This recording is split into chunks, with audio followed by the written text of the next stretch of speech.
Oh, I'm fragged. Yeah, you are. We start like 10 minutes late.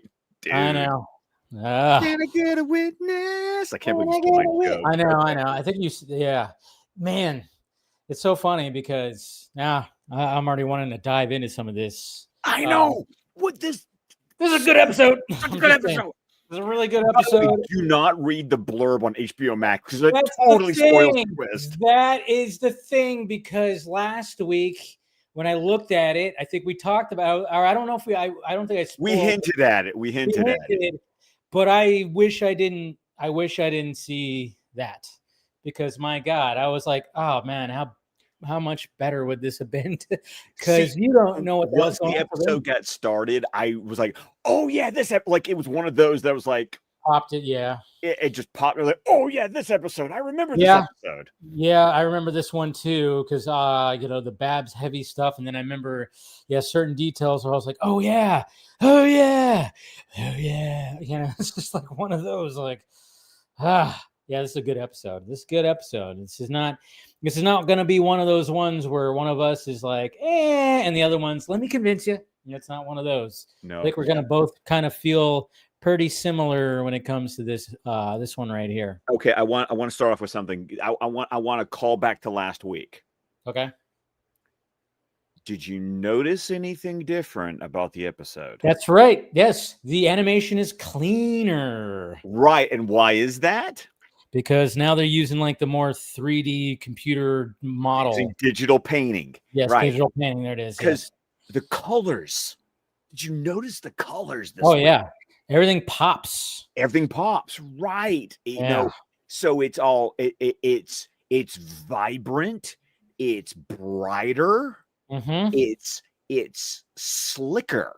Yes. Like everything has a sheen to it now. If there's an opening shot in this episode where you first see Batman, I went, oh, and then I was like, oh, that's right. We got the cleaner freaking animation going. No wonder there's some shots in this episode that fucking pop. I know. And it's so, and I hate to say that because it's like, it's not like I want to diss hand-painted animation. No. But I think for Batman, I think my point is, though, for Batman Beyond, for a futuristic series, this digital painting works. Yes. For the context of the series. Like it's funny. It's like, especially moving on, like this digital painting is how I remember the series. Does that make sense? It does make sense. I think a lot of people would probably agree with that, because obviously if you point it out, maybe people won't really notice, but maybe in the back of their minds they would notice. But right. But it's just like one of those where you go, oh yeah, when you think of Batman Beyond, you don't think about the way the animation was like when it comes to previous, like the animated series and Superman and stuff like that. So yeah, let's say hi to some people like right here, because we got some people in here. We got Hard Boiled. Yeah, we got Cash First. It's like straight to the point. Like, yeah, it's a cash card. It has a cash right on it. So funny. How's it going, Monique? Good to see you. Hey, there's Mom. Mama. Hey, Janice. There she is. Mad Stan is corny. Oh God. Oh my God. I was so excited when Mad Stan showed up in this episode. It's a good fight. I was wearing a Batman Beyond shirt at school yesterday. No one knew. And the funny part was my teacher was wearing Batman socks that day. Well, that's freaking fun right there. Love it. Amazing. Love that. So good to see you guys. Maximum Figs. Yeah, it's the first time I don't think I've seen you in the chat. So welcome. Somebody new. Always like that. But anyways, yes, we're talking about Eyewitness. And like I said, right off the bat, I think Scott and I were just kind of anxious to talk about this episode because a lot is happening with it. And then, of course, the clear animation is definitely just one of those that it makes so many things pop. And I totally forgot that we had that conversation until you see that first shot of Batman in this episode. And then it just was like, I was like, oh, shit, that's a good shot. And then I went, oh. Oh, I You're remember right us. though. You're right though, because you talked about last week where Terry's friend dates a robot. That you were like, it would have been, it would have also been cool for me to have waited to share that fact Yeah. tonight. So I guess the question is, now that you did notice it, Yeah. would it have been cooler for me to share that factoid this week, or did you like going into this episode and going, "Oh my God, he's right"? I kind of like that because for one thing, I forgot. And then it was kind of like one of those, like I said, it was like, oh, that's right. Yeah. Yeah. So yeah, good looking stuff right here. But yes, we're talking about Eyewitness, and yeah, just right off the bat when it comes to this episode. Hey, But it's finally raining. It's yes, finally raining in it's Neo raining in Gotham. Gotham City. Oh, and then of course, what's happening? Oh, there's a mysterious truck that's going to be unloading some cargo. That never it goes well in Gotham. Never goes well. There's always going to be some, but yeah, there is a shot. There is a shot that's like looking down upon this, and it's dark and it's raining, and then all of a sudden lightning goes, and you just see Batman on the wall, just perched up on it, just quickly, and I'm like, oh, such a beautiful shot. When we talk about Batman the Animated Series, there's nothing better, or just Batman in general, because I just realized it even goes back further. There's nothing like Batman with a lightning bolt in the background. I mean, it's really just they go hand in hand. Where anytime, especially with a shot like this, and we've seen things where it's like, yeah, when you see the silhouette of Batman, and then all of a sudden he gets illuminated by a lightning bolt. We know that's just and we've seen it through all the different iterations, all the different movies and cartoons and everything, and in the comic books. I mean, it's just the comic books definitely. I mean, Frank Miller, Norm Burgoy. I cannot believe I'm Wine Wednesday, folks, but you know who I'm talking about. Yes. It's sick. Yeah, see, yeah, even Clone Avenger, he's like, oh yeah, you see that, Mm-hmm. But yeah, it's such a beautiful shot. And then, of course, as this deal is going down, as he pulls out that cash card, and then we get the dude with like the little. His voice sounded familiar. His voice did sound. I didn't, and I meant to look it up, but then I got distracted by other things. Yeah. But you're right. The guy with the it's almost like a monocle. Yeah. But it's like it looks like it's like red, and it's got like cybernetic eye, and it's cybernetic. I know. I'm kind of wondering because he sounded like, but I'm like, I don't think it was. There's a comedian named Brian Callen who's also done a lot of movies. Okay. He was like in the Hangover movies. He was in a lot of the Todd Phillips movies. He was even in Joker. Brian Callen. I don't know if it sounded like him, but I'm going, I don't know if that was him back in 1990, but it could be because I don't know, but it's also such a small little bit part. Yeah. Well, I don't know. We should probably look it up. Let's see. We probably should. Hold on. Let me. Yeah, look it up. Look up the credits for that because maybe his voice did sound pretty damn familiar. So I don't know. The character didn't even get a name, did he? No, I don't think he got a name. I don't think they named him. I thought maybe he was going to be like somebody, but I was like, oh no, this episode's going that direction. And then I was like, oh no, we're getting to the point of, oh yeah, a certain character is returning. Does it show anything? I'm looking. I like your shirt, by the way. God damn, I want that shirt. If anybody's listening, Scott's wearing an A24 shirt with a bunch of those wiggly eyeballs. So we know what movie that is. Anyway. Oh yeah, we do. Oh yeah, because you. Yeah. My favorite. Oh, is it my favorite? Maybe I don't know. There's two A24. It's up there. There's two A24 movies that vie. It depends on my mood that vie for my favorite A24 movie, but this is one of them. The other one Green Knight? Yeah. I knew it. No, yeah. I did not fail that movie. Neither did I. I saw it. It looks like Joe Spano was boss, is what they get. That's what they call him. Okay, so it's nobody. I don't know. He just sounded like Brian Callen for some reason. Like, was that Brian Callen? Because he just had like a similar cadence to his voice. But anyways, Batman intervenes with the deal, of course, that is happening. And one of the guys, he lets him know. He goes, "You're messing things up, man." Yeah, the guy who's getting paid. So yes. yeah, so And as soon as he said that, I went, "Oh yeah, this is a sting." Yeah. And, Batman, Terry he's just like, he's totally smirking about it underneath that. He's just like, yeah, that's what I do. Ha ha. He's thinking that, oh, yeah. Sorry that I interrupted your illegal freaking deal that's going on, not realizing that he's messing up a sting. And yeah, we get like a whole shootout. These things guys go boom. Lots of things go boom. You got boxes that say explosives on them because you have to make sure you let the audience know that there's something that could blow up. And Terry uses that to push towards the guys that are rushing at him in the car, firing all their guns. So things blow up. Yeah.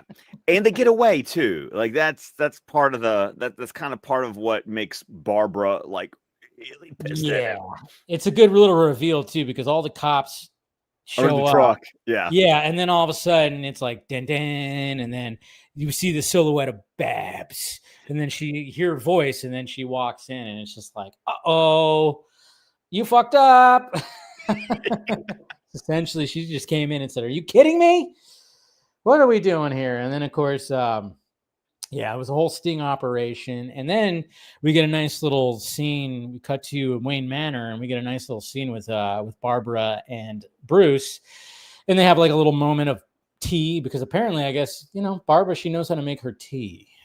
Well, actually, he makes the tea. The crumpets that she talks about. Right, because it's one of those nice moments where we refer to Al, like without saying his name, we acknowledge Alfred. That's right. Yeah, because it's like I had a good teacher, but I never know how he made those tiny little tea cakes. Yeah, and crumpets.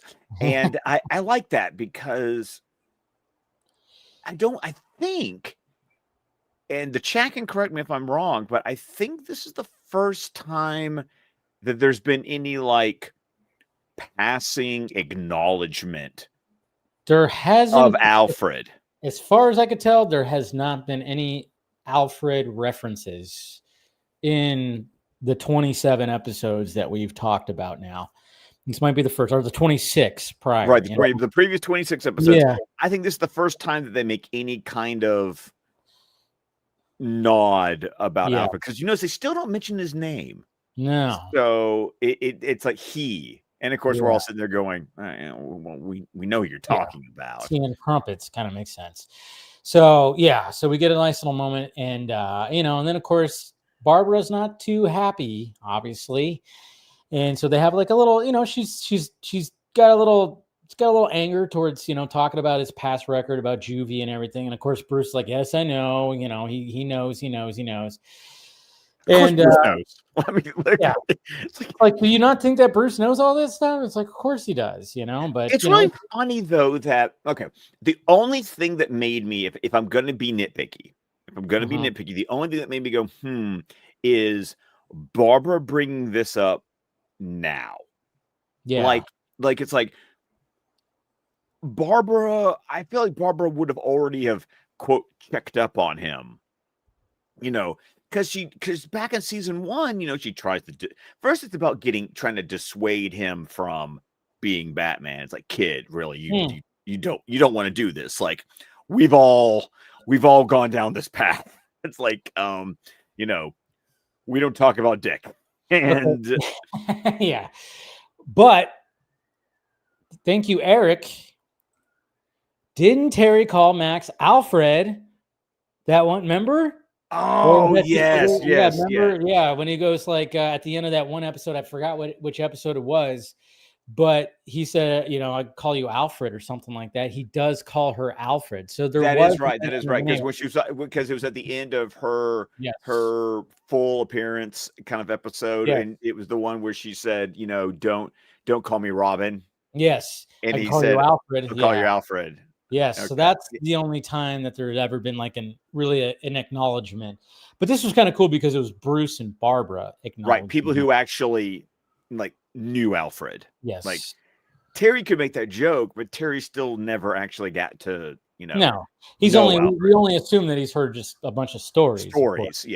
Yeah. So okay, so there you go. Thank you. See, again, like I said, that's why, we asked the chat, because we don't remember sometimes. Even I don't remember. Yeah, I know. You're part of the encyclopedia over here, Sometimes it happens. But so, yeah, she talks about that, and she's whoa. Oh, wow. You all right? You know when water goes down the wrong pipe? Yes. Just imagine wine going down the wrong pipe. At least it wasn't whiskey or something. Jeez, dude, I would have been dead. Yeah, you would have probably you would have fallen out of your chair. Oh, and I've got like no room to fall over here. Yeah, so, yeah. Like, I could live in a corner. No one puts baby in a corner. Oh man, I hate it when that happens. I hate it when it happens when it's just your saliva. Oh my God, yes. I hate that when it's just like, when you just have a cough attack because you swallowed your own spit the wrong way. It's like, what the? It's like, what the hell? Flawed design. What are we doing here, God? You had to do that? God, it feels great when I rub an itchy eyeball, but you fucked up on the saliva swallow, Yeah, you hit something good when I rub my eyeball when it's itchy, it's one of the best feelings ever, but Jesus. Anyways, so she leaves, in a huff a little bit, and then Terry's hiding in there, and he's just like, I think that's hilarious that Terry's just hiding behind one of the statues that still has like the sheet over it, because why not? We don't want anything to get dust in Wayne Manor, because Alfred's not there dusting everything. Yeah, it is kind of funny how it's like it's still like that. It's like, oh yeah, I don't want to clean. It's like, I don't want to hire somebody. I'm just gonna keep everything covered and whatnot, and do a little cup. Terry probably dusts a little bit, but not much. He's out fighting crime. So then we get to the scene where, we have this little banquet or whatever, where, Barbara's talking about, of course, her husband. Because he's running for re-election for district attorney. District attorney. What is his name again? I can't remember. Sam. That's right. And, talking about all the work that he's done. And naturally, this is where, hey, who's Mad Stan? Mad Stan. I was like, oh, shit, that's right. He comes back. Henry Rawlings is the voice, and his whole agenda, his whole revolution that he wants to. I mean, it's so funny because when he talk about having the perfect voice. Again, we talked about this the first time he showed up. Perfect voice for this character. It really is. It's just the shit that he screams out to these people, and of course, he's got the whole place just like ready to blow. Like he's blowing up things. He's ready. He's ready for pretty much everything, even for Batman. And of course, Batman intervenes again, naturally. Do the craft, man. The bureaucracy is killing us. Oh, and of course, there's part of me, and Mad Stan is one of those villains that go, well, you're not wrong. Yeah. I mean, there's some things where you kind of go, yeah, you're listening, and you're going, yeah, and yeah, maybe not blow shit up while you're doing it, but like maybe just host a talk show with a fucking tinfoil hat on your head, as opposed to like trying to blow people up. Maybe do that instead. Maybe there's a calling, you could just talk radio, it's just little talk radio. That sounds fine, but it's. Yeah. But it is kind of fun though when Batman intervenes and he starts fighting him, and like I like how he jumps on the back of his vest and like his vest like blows he's got like squibs in his vest to like blow Batman off of it. He's like, my vest protects me, man. And of course Terry's smart. Okay, rip. Thank you. That's mine. Yeah, and so we get like a cool little. Another fight scene, and of course he's got the whole place wired up. But we get to the rooftop, and we see like it's kind of cool. Like again, it's kind of cool how this episode plays out, because we do see Batman like take like this barrel, and we see him just like take it and raise it over his head and just start slamming. And of course, the way that they shoot it, you see the shadow, and of course you see Babs, going like, no, the reaction shot on Babs. Yes. And then of course she starts firing at him, and Terry's like, what are you doing? Kind of thing. And then of course he runs off, and she's still firing. And then one of the cops goes up, and then she's like, is he? And they don't really say it, right? Because I No, go, no, the cop says he's did he dead. say it? Oh, okay. I thought he just He, was like nodded. I don't know why I thought he didn't say it. no, he actually, no, and I think that's interesting that he would, that, you know, once again, it's like, I just think about the standards and practice, how we couldn't say kill, you know, back in the Yeah. night. It's like, I will destroy you. Like once again, when you go back and watch some of those cartoons, the euphemisms they would use, or the synonyms they would use, or like, you know, like the Spider-Man animated series, it was, I will destroy you, I won't kill you. They had laser guns because they weren't going to fire bullets. I mean, go back to Batman the animated series. The only reason they got away with guns was because they were all vintage. You know, Yeah. it was Tommy guns. I mean, And this stuff's still happening to this day. Look at the new Predator movie that's coming out this week. It's PG-13, and a lot of people, even when I first heard that it was PG-13, we had this discussion last week, actually. Yeah, we did have this discussion, but you know, it's just the fact, because, like I said, like I think I even said, like my brother was like going, "What the hell? PG-13?" But it's, and I told him, like, "Hey, I told you about this." Like, there's like, and I even saw people complaining about it again with all the the internet reactions, and I saw somebody actually respond where it's like, the open scene shows limbs and heads being cut off, but it's not red blood. That's what somebody said. It's like, there's like the opening scene is supposed to be pure madness, and there are people just getting sliced up and stuff like that, but it's not red blood. It's green blood and white blood. It's synthetics and predators. You know, it's like, you know, and that's the thing. It's like, and that's how you get away with it. You just get away with it like that, and it's just so funny because like the violence is not reproducible. Like that was literally the wording that was used with standards and practices back during the OG Batman the Animated Series. Violence could not be reproducible. So the idea was, okay, we're firing Tommy guns. Tommy guns are a vintage thing. They're not. That's not quite at, like, it's not like you're going to go off to your local gun store and pick up a Thompson. So like that's how they could get away with things like that. Or when Mr. Freeze, you know, we talked about it on Heart of Ice, like when there's that shot of him pointing the freeze gun right into the camera and firing. Well, you can't reproduce a freeze gun. So, you know, I mean, oh God, you think of Tommy guns. I mean, look at that Dick Tracy battle, like in the third act, when it's just nothing but Tommy guns, just, I mean, it's like pure, it's a crazy scene. The movie's PG-13. You get away with it. People are getting killed. PG. It was PG. Yes. It was PG. Yes. There's no blood, but you see people dying, and it's full on gunfire. Just everybody with a Tommy gun, just such a great. Oh God, I need to watch that movie again. I love that movie so much. But yeah, you get away with that stuff because, like you said, it's not like somebody's taking, like, you know, a gun that you could just go and purchase or whatever the hell, like you said. But it's interesting is that the inference that Batman beats Mad Stan to a pulp. Yeah. And once again, like, it's like, I still laugh the fact that when WB wanted Tim and Burnett and Dini to make Batman Beyond, they wanted a more kid-friendly show, and they ended up making a show that's so much darker sometimes. It's darker. I mean, that's the funny thing is, like, when you see this happen and then, you know, he's dead. I mean, first off, I mean, obviously, if you're not remembering the episode, but if you're watching it fresh, you're going, something ain't right here, because you wouldn't do that. But at the same time, they still show like something where it's like, possibly is Terry losing it?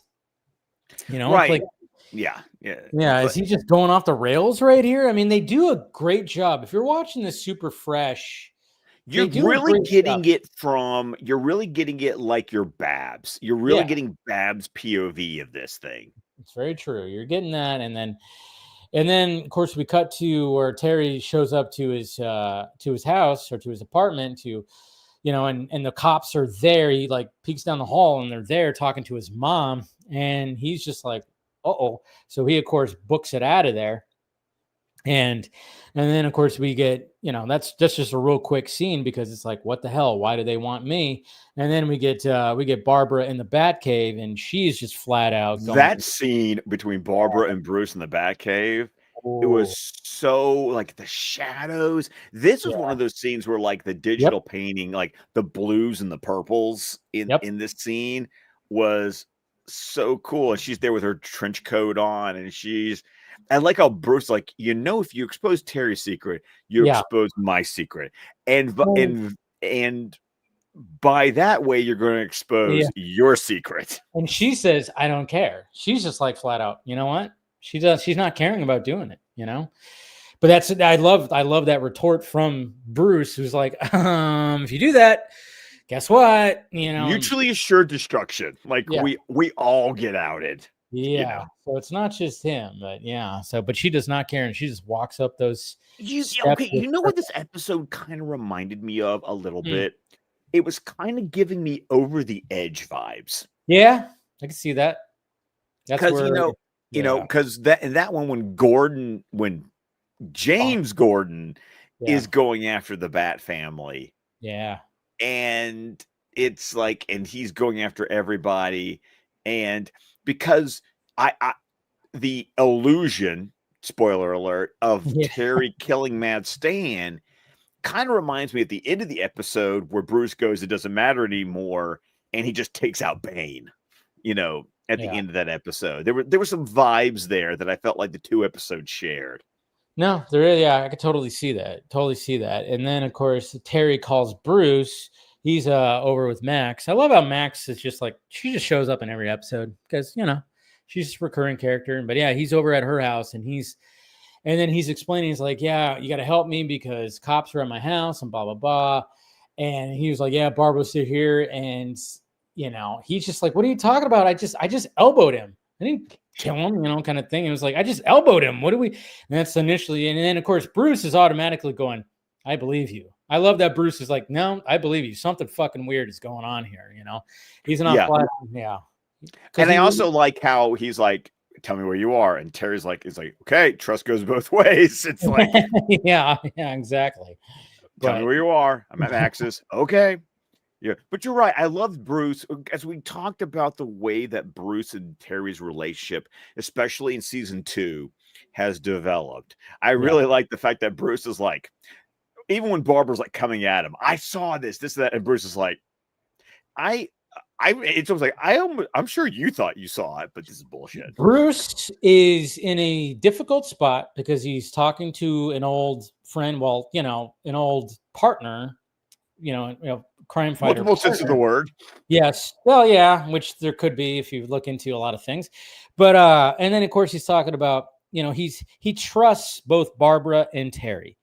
So obviously when he's hearing her story and then hearing his story, he's going, I believe both of you. He's not sitting there taking a side. He goes, I believe both of you. Something fucking weird is going on. And then that's where he starts pulling up that security footage to see what could have happened. But of course, naturally, what happens is the footage is all muffled, and before you actually see that convenient thing that like the one thing you need to see is the one part of the footage that is missing. It's one of those, kind of like a trope thing, but it is a trope, but it made this episode so noirish. Yeah, like it did. You're right. Batman Beyond has never really played heavily on the noir like the OG Batman, the animated series did. But this felt so noirish, so much more like a detective story, more so than Batman Beyond has ever been. Yeah. And I think that's part of what I really love about this episode. You're right. And then, so then, of course, the footage is all, like I said, it's all messed up. And then, so then it's like, all right, what's next? Well, you got to go find Mad Stan. You got to go find him. So we got to go to the morgue and everything. And the music during that scene. Everything during the scene. Everything's creepy. He shows up in there and you see a bunch of, fucking fetuses or different weird things and like, brains or like, what the hell was that? Yeah. And then there's like a skeleton that's just hanging there, of course, that makes a noise. And then of course, Bruce is directing Terry to find where the body is supposed to be. And then naturally, it's like when he opens it up, it's nobody. Nobody. It's one of those. So yeah, and I love how almost. But I also love how Terry's like, someone must have gotten here, but before us. And Bruce is like, if it was ever there at all. Like, I love that. Yes. Love that. Oh yeah, and but I also love like even before that, where because it says on the thing where because they haven't done the autopsy yet, and he goes, "Good, that means we can." And Terry's like, "I didn't even like doing that to the frogs." Yeah, and he's all. I mean, Bruce is like, "Relax, we can just do a scan." It's like we're not going to actually do an autopsy. We have fucking equipment that can do it. Relax, there, bud. But of course, yeah, like I said, the body isn't there. And then, of course, I just think about Jack Nicholson, Batman 9. Think about the future. Right. Eckhart. Anyways. And now I got Prince. It's future and it will be. It's future and it works. Bam. Keep busted. Sorry. Bat Dance, everybody. Bat Dance. The best song for a soundtrack ever. God, I love that soundtrack so much. Oh, dude. I still remember like oh man, this is a tangent.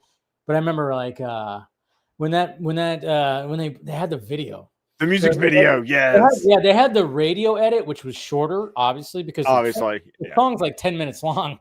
It's a long song. It is a very long song. They had a radio edit, and then they had the music video, which was the full length. And I remember because there's like a part where there's a cuss word towards the end. He's like, "Oh, you son of a bitch!" Yeah. I remember we recorded on our boom boxes. We recorded the TV.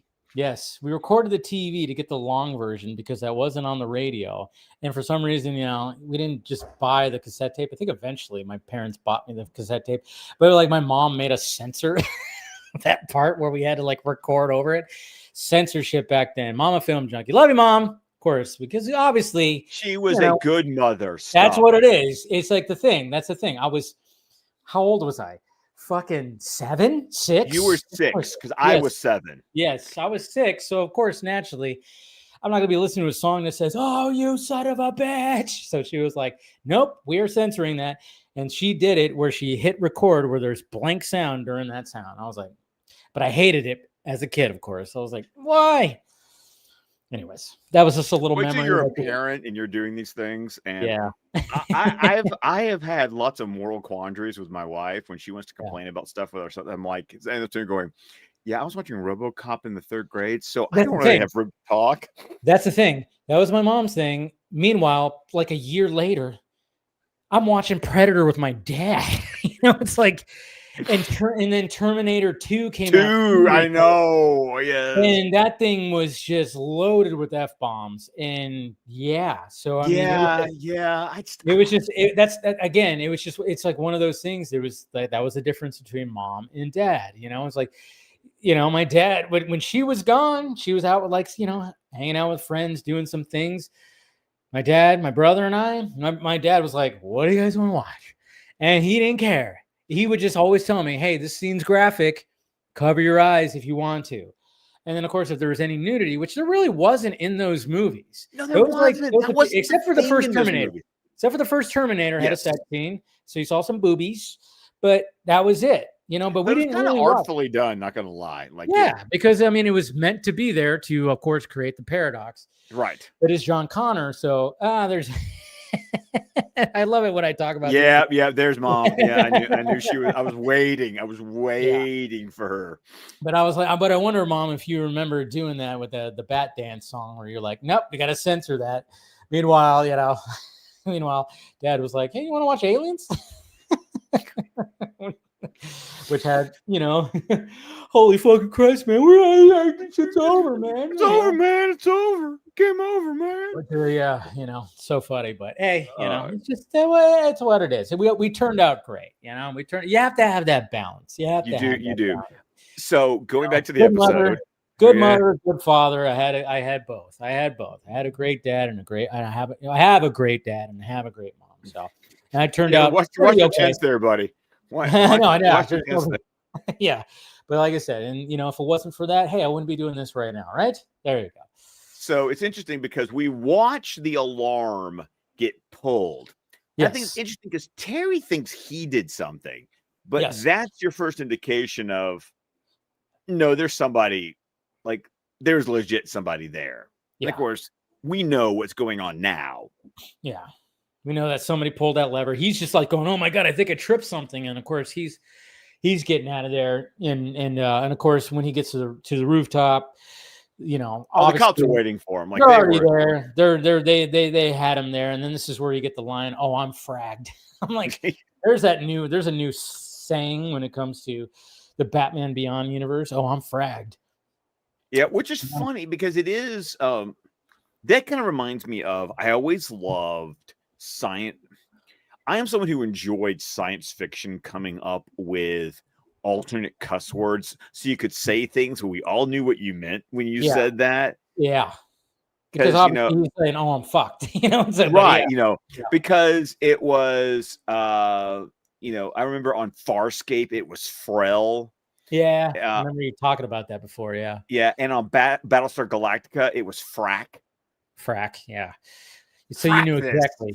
Long as you kind of had some, you know, if you had that first letter, you knew exactly. You know? Right? Yeah, you knew exactly what word we were substituting. But because we weren't saying the word, once again, standards and practices, well, we're not using the forbidden word according to the FCC, so we can say a substitute. So funny. It's the same meaning.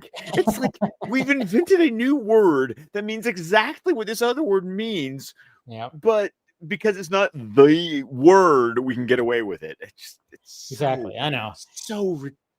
It is pretty crazy. It is crazy, like what we've decided when, sometimes, like, especially when you've gotten to be like an adult, you kind of just go, so, and then it's also funny too, like, you know, going back to the whole censorship thing when it comes to, you know, what I was saying before, but, you know, like radio edits, you got all this kind of stuff. I mean, I remember, back in the 90s, there were so many, they would radio edit so many damn things. I mean, you couldn't say "God damn," you couldn't say "asshole," you couldn't say, there's a lot of things you couldn't say. You can say now, like they've loosened up on some of that stuff, but of course you can't say the, you know, the big time cuss words. But it was just crazy, like growing up and seeing, even on like TV when they would do the censorship on, Jesus Christ, when you, oh man, you know what I was thinking about when I took my kids to go see Back to the Future this past Saturday? Yeah.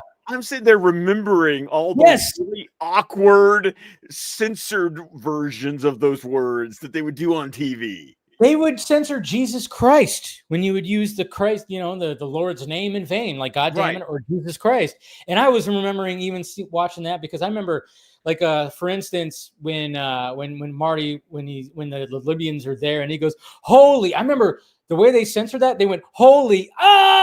They covered it with his yell on TV. It was so funny. And then of course, like they censored, like, you know, when the DeLorean disappears and then he like picks up the hot license plate. The license plate. Yeah. And he says, "Jesus Christ," but "Jesus Christ, you just said it in an accent." They like censored that too and everything. And it was crazy. But one of the movies, man, I remember watching Speed on TV. Holy crap, did they do it?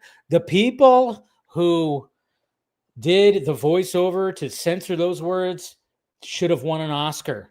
Because there were so many F-bombs in there, and they would say "filthy animal," and they would say, you know, just so many different things. I mean, oh my God, it was a work of art.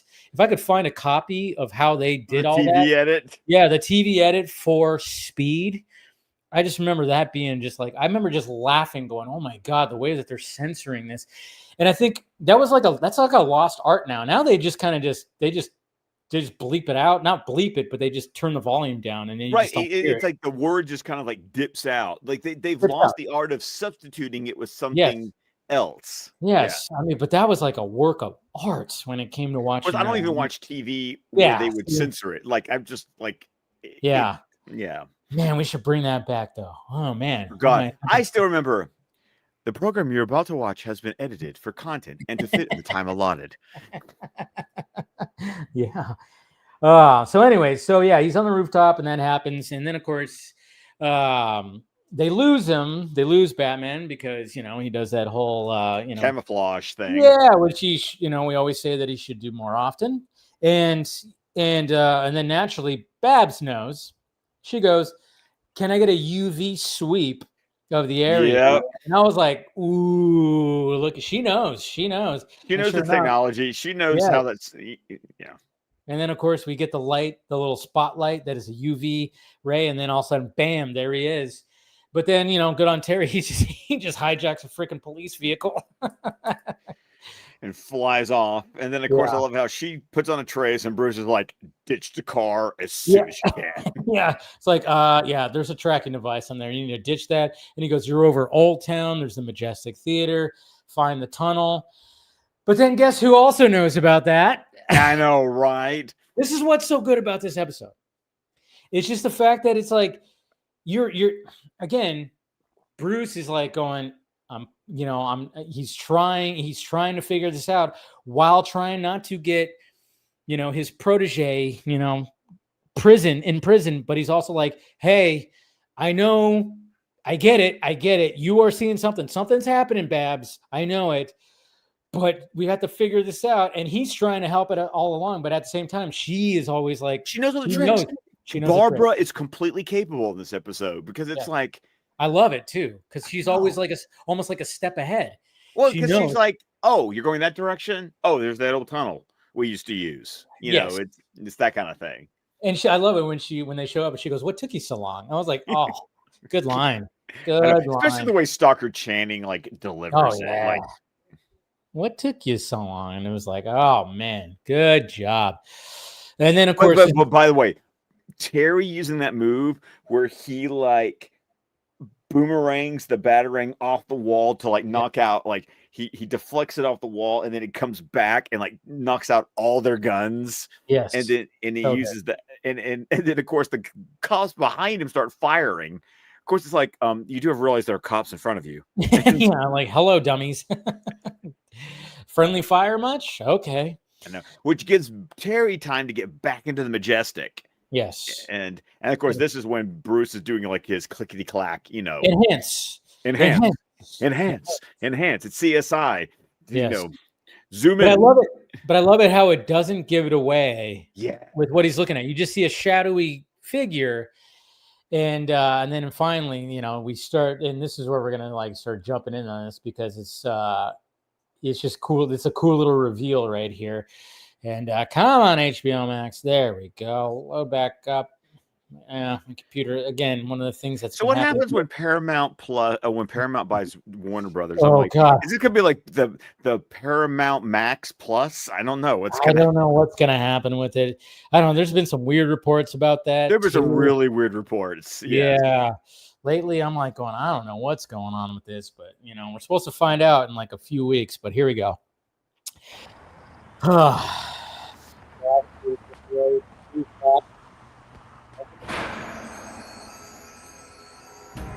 Spotlights.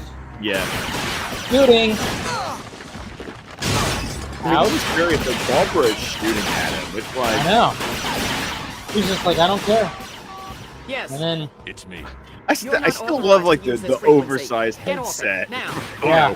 We don't have AirPods stuck in our ears. Exactly. We got the full on headset. Yeah, they didn't get that one right. They didn't get that one. Terry, A little busy right now. put your visor through a frequency scan. Why? Because I know who's behind all this. Yes. Of course you do, Bruce. I love it. He couldn't figure out the And I'm tuning betting fork he's in the there Shriek right now. episode. Yeah, I was But he thinking can the same figure out thing. Spellbinder. Thinking the same thing. I'm like, you missed the tuning fork, building. Hold your fire. And then I love this. This better not be a trick. Sorry. Sorry. He already knew that this was something. And then bam, there he is. There's Spellbinder. Yeah. By the way, Didn't know you had a shadow, true did you, story. Spellbinder? Declan, He was there at the 9 years garage. old, made the He used his powers connection. to create And he illusion. thought Spellbinder was like Scarecrow. And I was Yeah. like, I didn't. dude, I we wouldn't. talked about You were that. so ready to believe the You worst. raised him right. It was easy. It Lock was him up. easy. Yeah, not Sorry, very. kid. See? I guess I blew it. I've been there.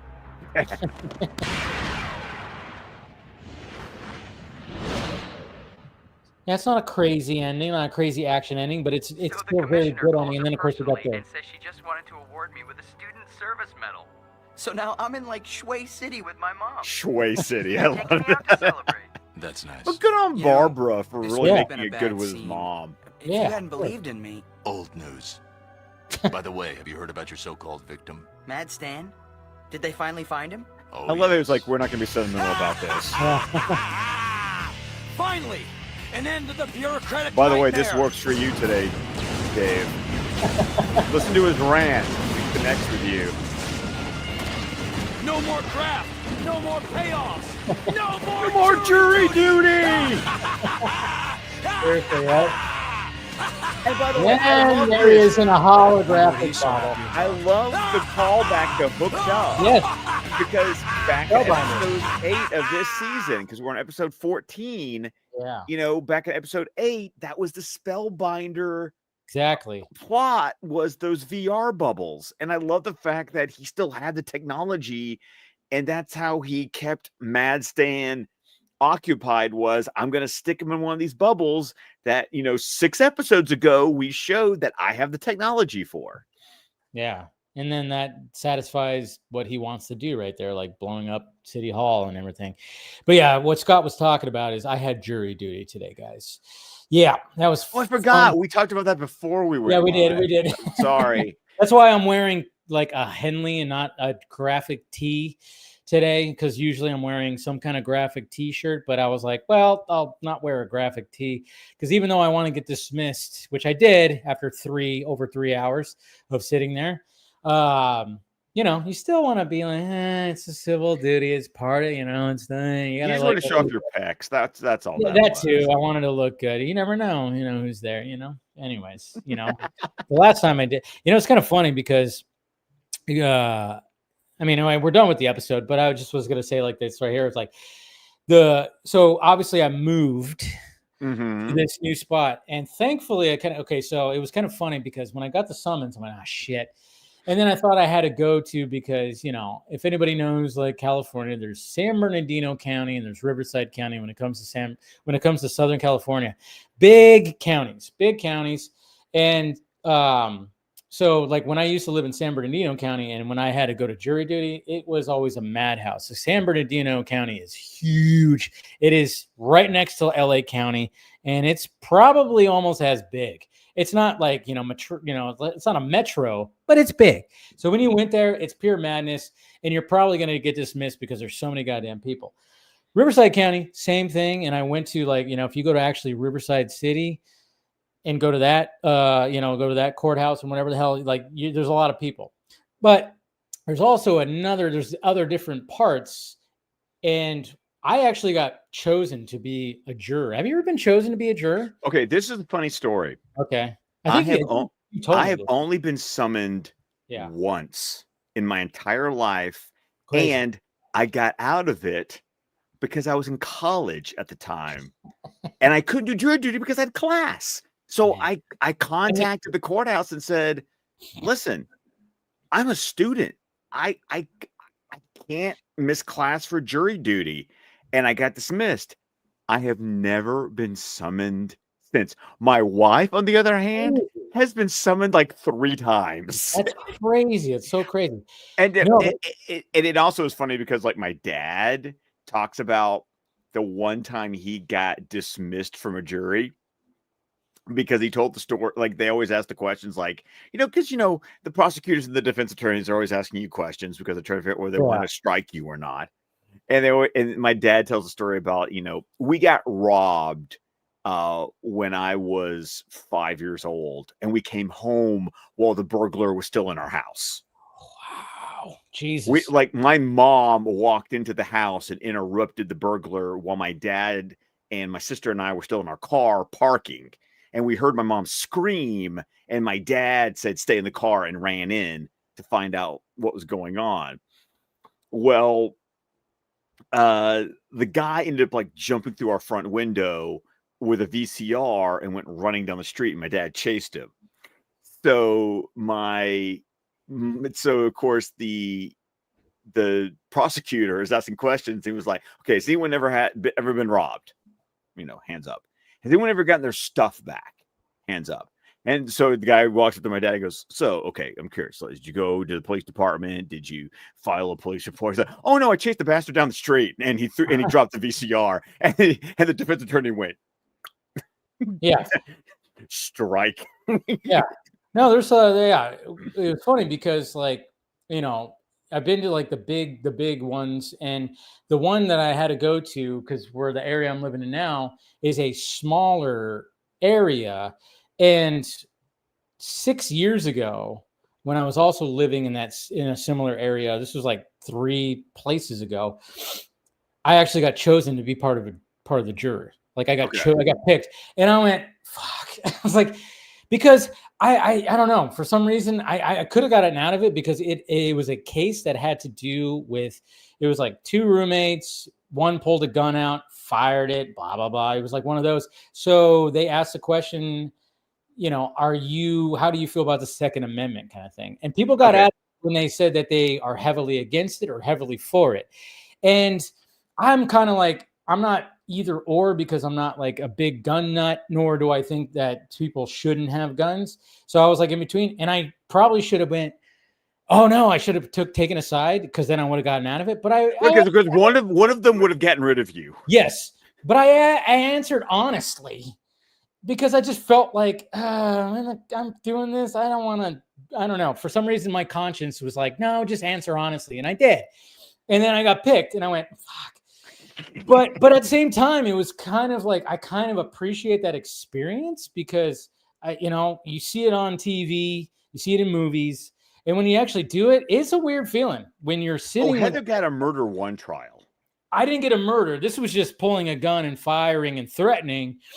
But it was weird to like sit there, listen to both sides, both lawyers, listen to the judge, who was hot, by the way. She was a hot woman. Just saying, maybe that was part of the reason why I was like, I'm going to answer right because I love you. No, I'm just kidding. But it was just kind of interesting to go into the juror room, whatever, and sit around the table with strangers and just discuss it, because it's like, it's just so it's interesting, because you're determining the fate of somebody.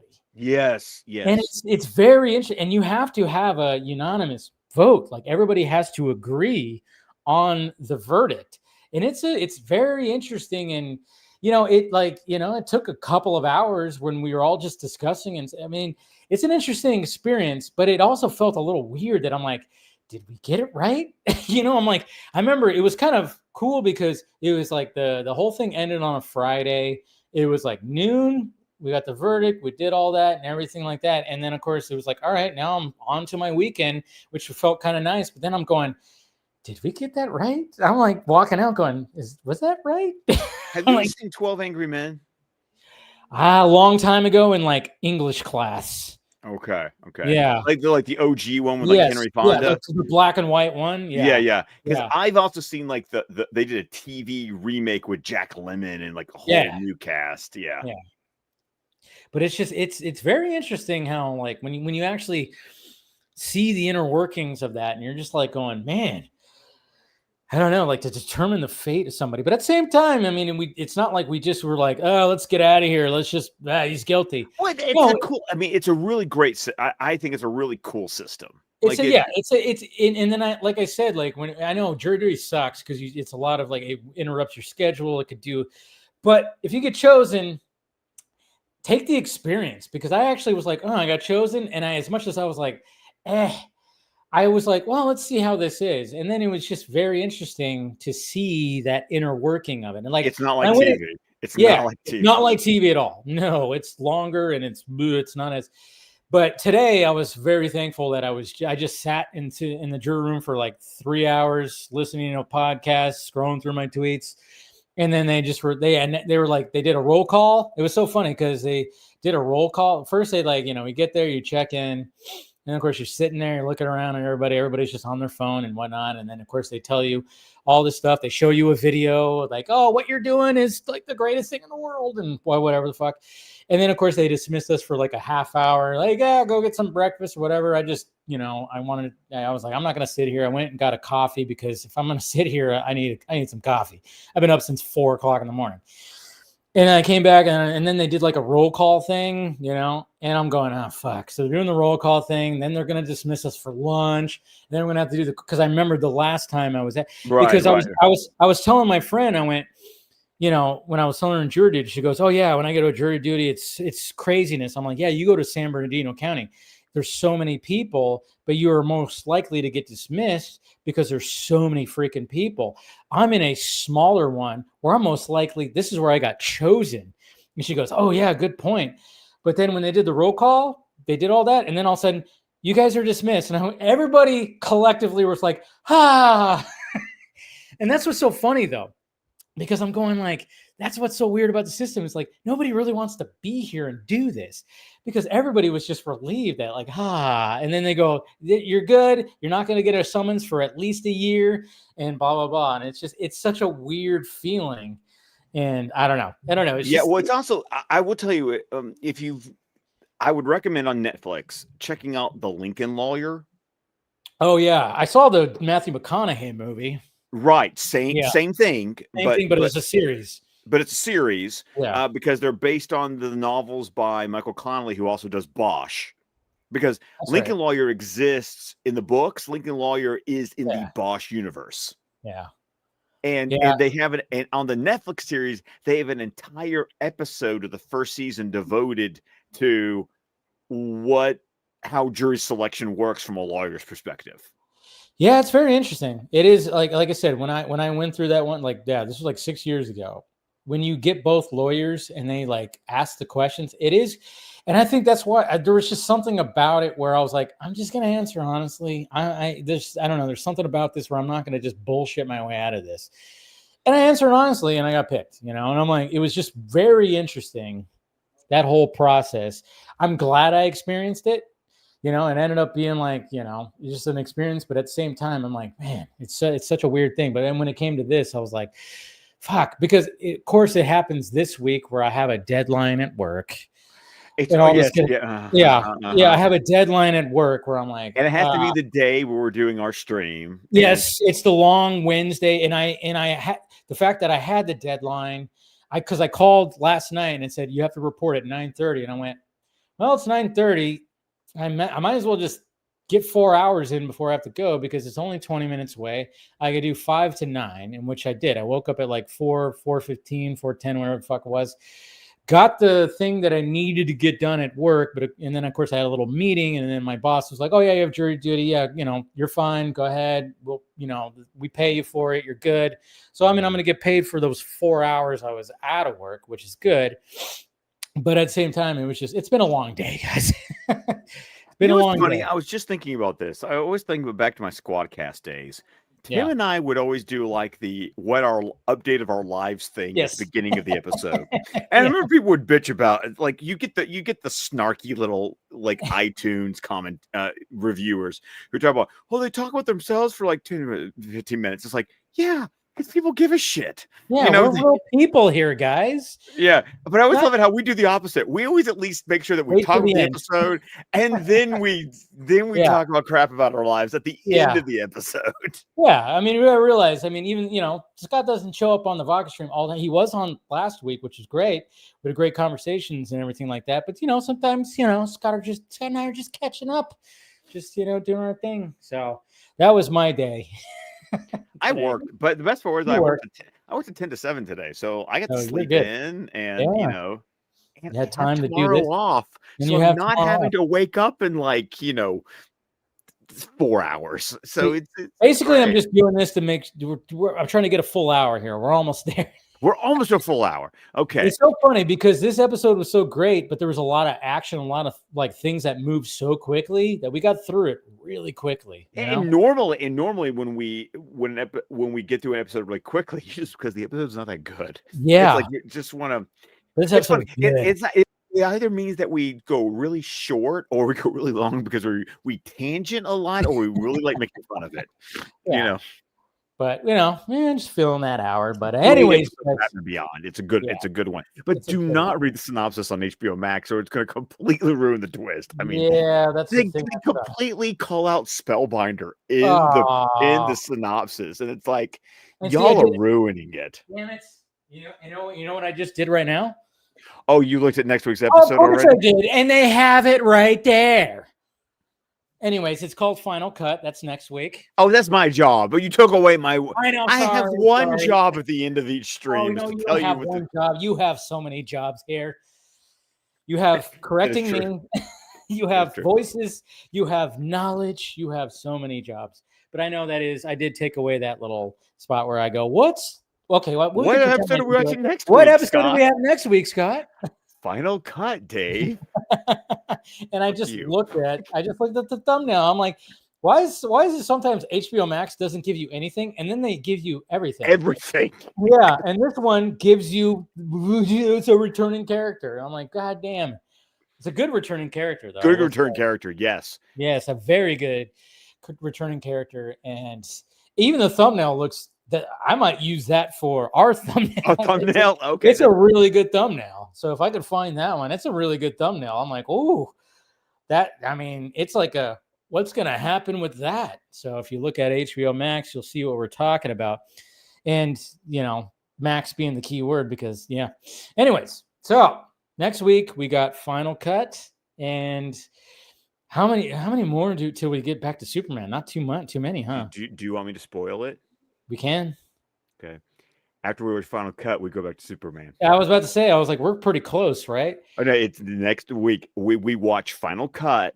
And then the following week. And then the 2 weeks, because remember, it was a 2-part series finale for Superman the Animated Series. So, folks, next week, which by the way, next week will not be a live show. Next week will be a pre-recorded show. Yeah. I'll go ahead and be honest. I'm having some oral surgery next Wednesday.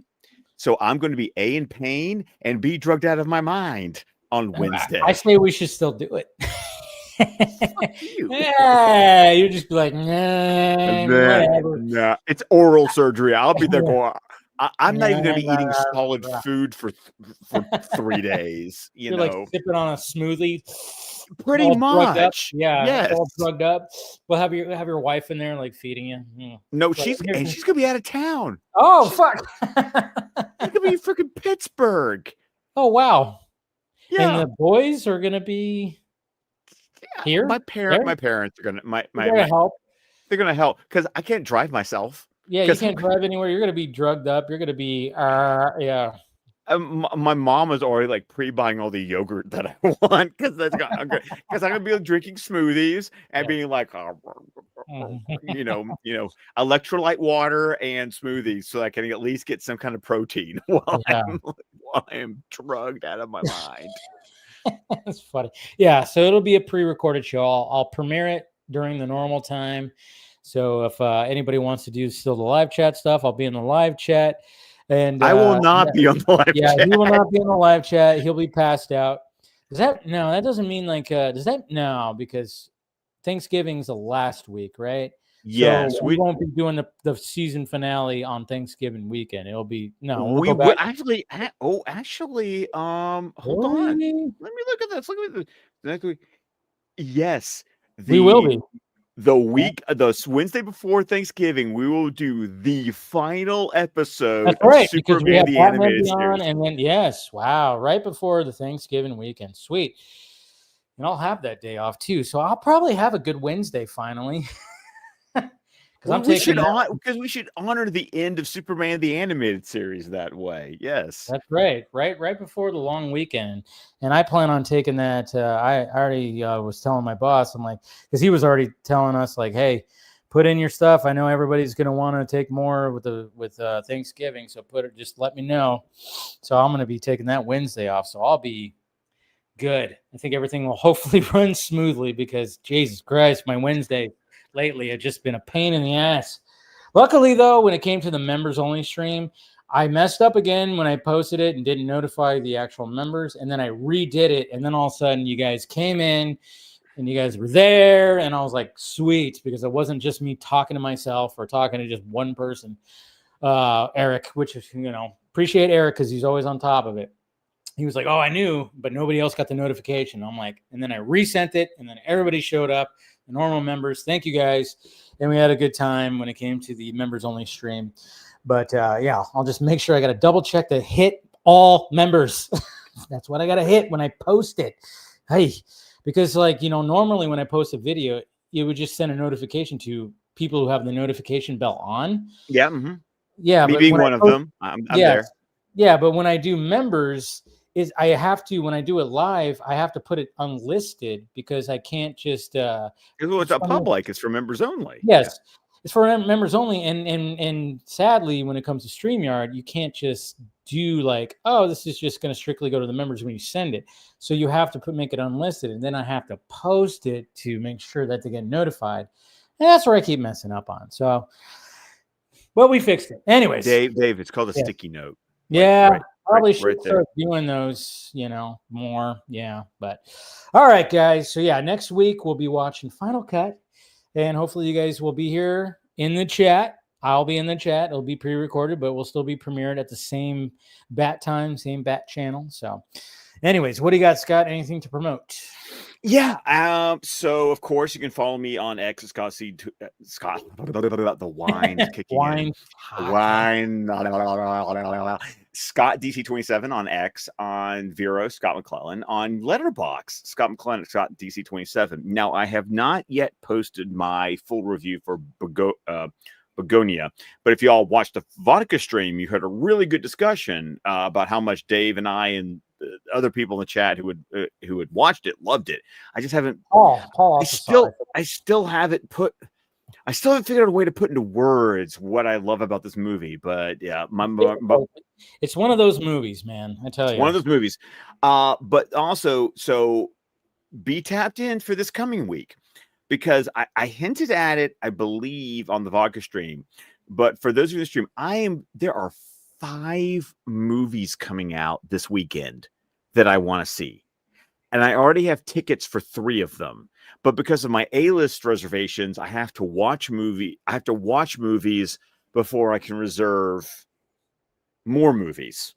So currently, tomorrow night, I plan on doing a double feature. I want to catch Predator Badlands in IMAX at the IMAX first review because I get a cool keychain, and then I'm planning on then going to see Christie, the Sydney Sweeney boxing movie. Oh, that's right, that's coming out this week. Immediately after. Then on Sunday night, I have a ticket for Die My Love with Jennifer Lawrence and Robert Pattinson, and then I still want to be able to figure out. I think it's going to be like Monday night and Tuesday night. I'm going to be able to catch Sarah's Oil and Nuremberg with Russell Crowe and Rami Malek and John Slattery. I didn't even know about that movie. I heard about what was the oil? Sarah's Oil. Sarah's Oil. I've heard about that one, but I didn't hear about the other one with Russell Crowe and Rami Malek. Wow. Yeah, because Russell Crowe is playing Goering. Oh wow. Okay, I didn't even hear about that movie. Crazy. Oh, I've been seeing trailers all over because like John Slattery plays like the officer who was at head of the prison where all the Nazis were being held, and Russell Crowe is playing Hermann Goering, who of course was the head of he was the Reichmeister. That makes sense that Russell Crowe was just on Joe Rogan today. So yeah, and then Rami Malek plays this army psychologist who was basically there to like analyze Goering so that they can make sure, because you got to think Nuremberg was monumental in that for the first time, one side won a war and then decided to actually put the leaders of the country that got defeated on trial. It's like, we're going to prove that y'all were the bad guys. Interesting. Okay. That's the 5th movie. That's the 5th movie. Damn. So I don't know when I'm going to, like I said, I've got tickets for Predator, Christie, and Die My Love because I want to see Predator, and then my 2 hall passes needed tickets. So, so Sarah's Oil and Nuremberg are like, okay, I'll figure out when I'm going to work you guys in. But this is a crazy weekend. 5 movies That's in crazy. one weekend. And it's so funny because a lot of people are just like, there's no movies coming out. I'm like, I mean, I remember even last weekend I was listening to the morning show. There's like, no movies. And I'm going, no movies. What are we fucking talking about? I mean, there are movies. They're not big movies. And then of course we were like, well, there was the Back to the Future 40th anniversary. I'm like, yeah, which was great. It was amazing. Amazing. There was one I've never seen Back to the Future on the big screen. I've only ever watched second it time for me, but not in IMAX. Yeah. And IMAX, by the way, if you got a chance to catch it, they formatted it where it took up there were no bar, the entire screen, But you know what was so special besides seeing it on the spread? Taking my kids. Yes. And they were like the 12-year-old. I mean, he's preteen. He's getting into like the I'm too cool stuff. But even he was having conversations with me like with later. It's like, oh, Dad, I really like that. And like, the 12-year-old way of being like really cool and being like, no, I enjoy it. But Declan, the 9-year-old, like one reacting so funny to all the Marty's mom hitting on Marty kind of stuff. And then the whole clock tower sequence. And he was just like, I mean, sitting forward in his seat, like the whole clock tower sequence. And it was so special. And then he wanted to have conversations about it. Oh, good. And he was like, so could the DeLorean always fly? It's like, no, Doc got it in 2015. He's like, oh, so it was an upgrade. It's like, yeah, he upgraded the DeLorean. And then today in the car, he's like, play the Back to the Future theme song. Yes. And of course, he started playing the actual like dun dun dun dun dun dun dun. He's like, oh no, the one with the words. And I went, oh, Siri, play Back in Time by Huey Lewis and the News, or Power of Love or something. Dude, I mean, it was so funny. Like when I was watching it, like took Mom a film junkie because I was like, you know what? I was like, nobody wants to go see it. I was like, I hit up some friends. I was like, Mama's gonna want to see it. And so I hit her up and I was like, let's get some lunch and let's go watch Back to the Future. We have a new IMAX at the theater that's right up the freaking road. So great. It just opened like 3 weeks ago. Now they had issues. It took like 25 minutes for it to fucking start. But once it did, it was like, holy crap. We had such a good time, and I loved it too because I got to tell I got to like tell my mom things that she didn't know about. Like we've watched it so many times before, but I did that to Heather, like the guy who goes, I'm sorry, folks, you're just too darn loud. Like, that's Huey Lewis. Yes, yeah. My mom knew that kind of stuff, but I was like going like, hey Mom, I was like, check it. The mall is called Twin Pines. You know that changes, right? She goes, changes to what? I'm like, you'll see. Lone Pine Mall. Yeah. You'll see. And then I was like, and then when it got to that part, I was like, watch the sign. And she was like, whoa. And she was like, do you know why? And she like immediately like went back like, because she ran over yep, Peabody, yep. It was just like stuff like that. And I told her like, oh yeah, there's like a blooper where, Marty, when he drinks the thing, if you watch a blooper, they actually put alcohol in Michael J. Fox was like actually spit it out because he didn't expect it to be alcohol. There's all this. I was just like letting her know like little things. Do you know that there's still a shot of Eric Stoltz in Back to the Future? I think I know. Okay, tell me this because I think it's when Marty punches Biff in the cafe. When you see that shot because it's just on Biff, it's the coverage of Biff. Right, yeah. But if you were to freeze frame it and everybody, it's not been fully verified, but everybody goes, this was actually Eric Stoltz doing the punching right here. And they just didn't reshoot that part because they thought, you can't even see it. But if you actually freeze frame it, it doesn't look like it's Michael J. Fox. Oh, man. Okay. Yeah. Okay. I like that. Also, shoot, what was I gonna? Well, one, it's November 5th today, by the way. Yeah, remember the 5th of November. No. Oh. No. It's the day that time travel was invented. Oh, yeah, that too. November 5th, 1955.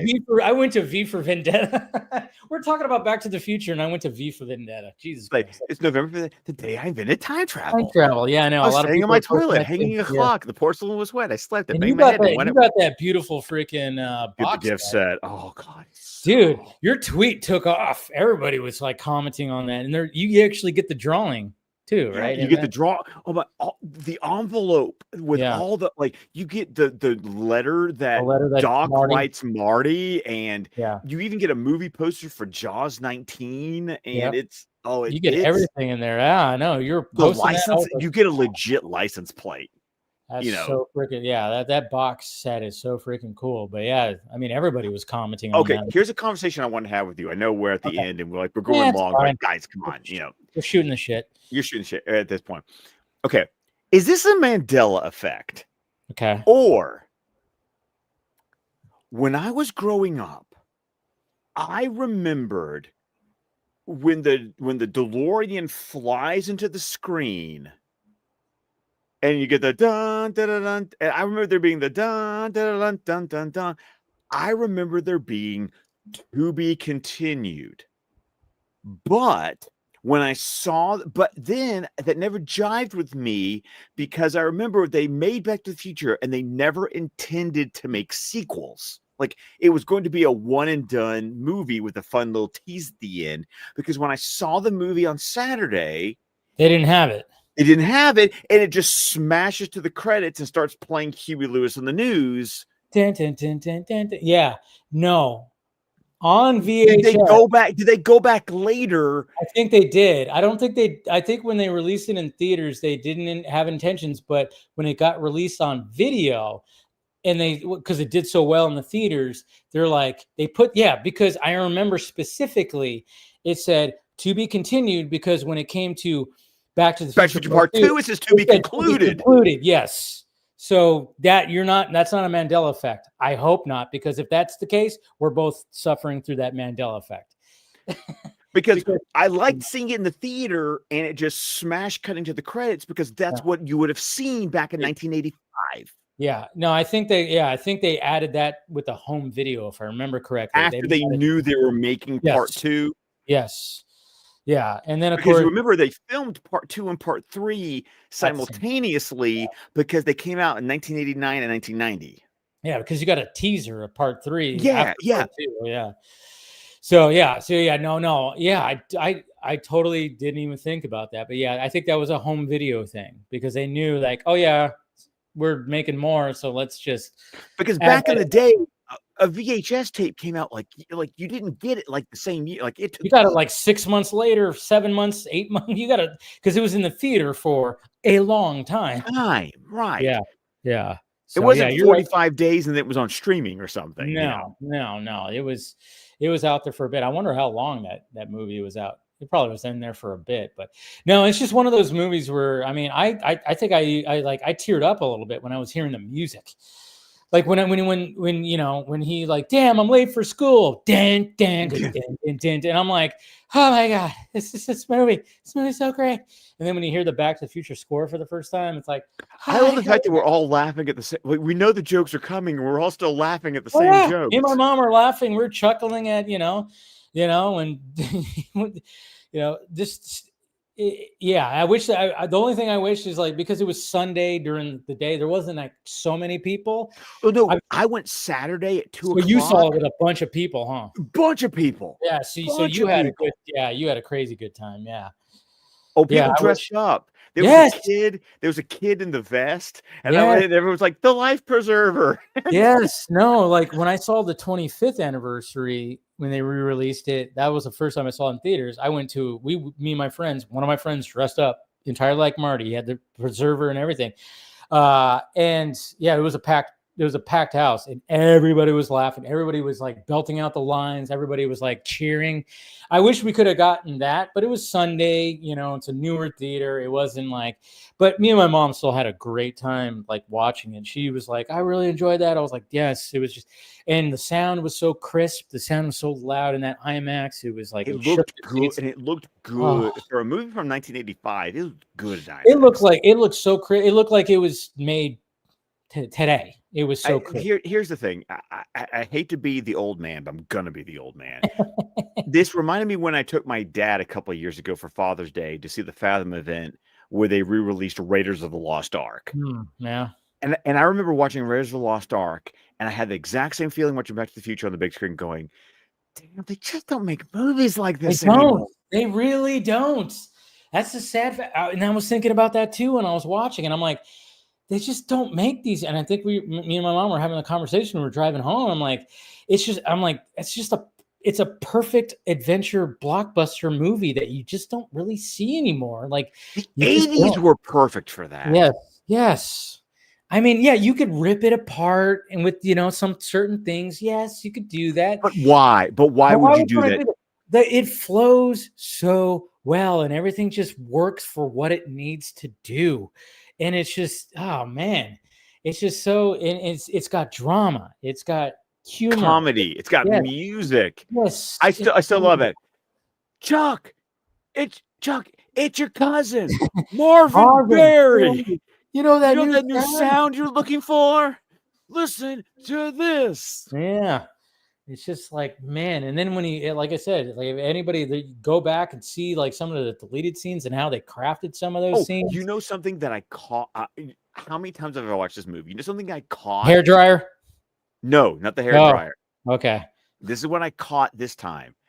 When Marty shows Doc the picture of his brother and sister for the first time, I never heard Doc say, "Oh, what a fake! He cut his hair off." And I realized, really, and I was like, "Oh, he's already he's already erasing." Yeah. So you already see like, it's a photograph of fakery. He cut off his hair. No, like I almost I didn't point that out to my mom. I almost did. I was like, Mom, look at when he's like, with George and he puts the headphones on and plays Van Halen. I'm like, I almost want to tell my mom, I was like, watch the hair dryer in his belt. It disappears. I don't know if you've noticed that. You were like, I hadn't noticed that. No. If you notice it, like when he first does it and plays the music, the hair dryer is in his belt. And then when he does it again, it's no longer there. Because that scene was a lot longer, so they cut it down where they just like kept it very simple, but it was actually a lot longer where he did pull out, because what it's not like it's not there, like it was like a continuity mistake. He's just holding it now behind his back. So if you watch it again, it's there and then it's not there because he's holding it because he was saying all this other stuff and he used it as a threat. If you watch the deleted scene. Okay. But they cut it down to be like, no, we don't need this scene to be this long, because when you watch the full scene, it doesn't need to be. When you watch the full scene, you go, I see why you cut this down. It goes on for way too long. It's just like one of those things. But I almost was like, Mom, watch the hair dryer. But I was like, nah, I'm not gonna freaking point that out. But it's just fun stuff. But anyways, all right, there's our Back to the Future talk. Hey, you know what? We're talking about Batman Beyond, somehow talking about Back to the Future, but it is November 5th. The day that time travel was invented. So exactly, guys. So we got in some Back to the Future talk. All right, guys, we love you, and look forward to Scott's review of 1,000 movies that he's gonna have in the next couple of weeks, probably. But look for. I'm going to see Predator Badlands 2. Look forward to my first reaction, and I'm seeing that tomorrow late, so it'll be posted on Friday. Check that out and subscribe to the channel, and then of course, actually gotta have a guest. I'm gonna have a guest on Friday's vodka stream, so check that out. Should be fun, and some more craziness to talk about when it comes to all what's going on in the world of Warner Brothers and all that. All that stuff. All right, guys, we love you, and we will talk to you later.